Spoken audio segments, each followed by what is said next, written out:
এই ব্যক্তি একমাত্র ব্যক্তি যিনি আপনাকে ছাড়া জান্নাতে যাবেন না, যিনি জান্নাতে না গেলে জান্নাতের দরজা খোলা হবে না, যিনি পুল সিরাতের মতো জায়গাতেও ইয়া নাফসি বলবেন না, বলবেন ইয়া উম্মতি ইয়া উম্মতি। তিনি একমাত্র ব্যক্তি যাকে কবরে দেখানো হবে আপনাকে আমাকে।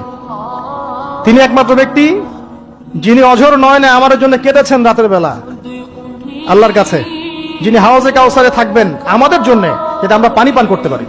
এই ব্যক্তিকে গালি দেয়া হয়, এই ব্যক্তিকে তার চরিত্র নিয়ে কথা বলা হয়, এই ব্যক্তিকে নিয়ে কত কিছু করা হয়। আল্লাহ পাক তাদেরকে হেদায়েত নসিব করুন।